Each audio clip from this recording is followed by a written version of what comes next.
देखी भैया भजन बा निर्गुण के तर्ज बा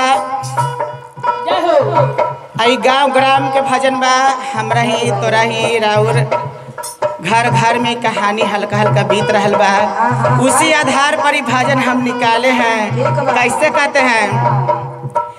अरे सासू मोरा गेलन नाई हरावा बारा रे दुखवा देले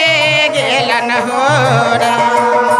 सासू मोरा गेलन नाई हरावा बारा रे दुखवा देले अरे कोठिया में भरल कोठी चाउआ कोठिया में भरा कोठी चाउआ मुंदाना लगा के गेलन हो कोठिया में भरल कोठी चाउआ मुंदाना लगा के गेलन हो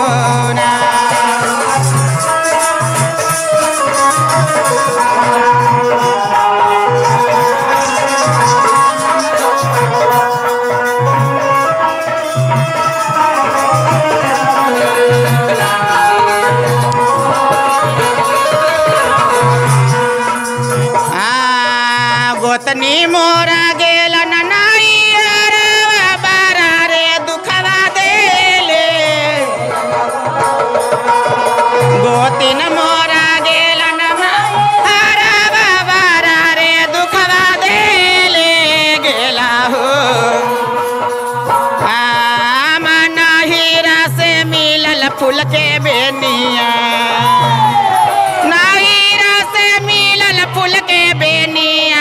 तालावा लगा के गेलन हो नाहीरा से मिलल फूल के बेनिया तालावा लगा के गेलन हो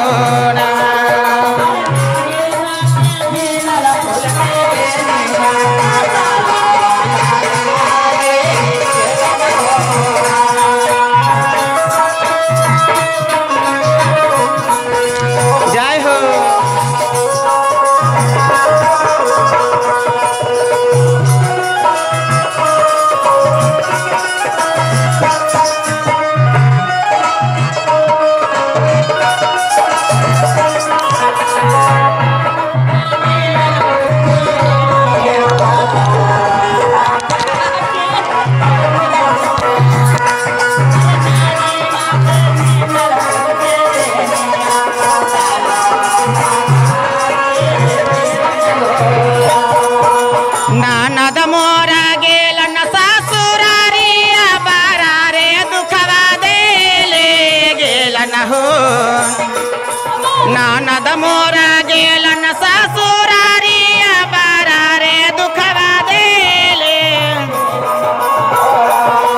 अरे मामा हुइया के बेला नामा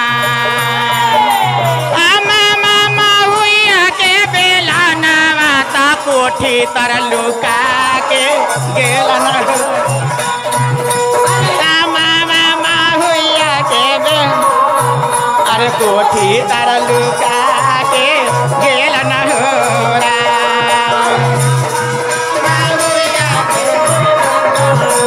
कोठी तर लुका के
डोला वाला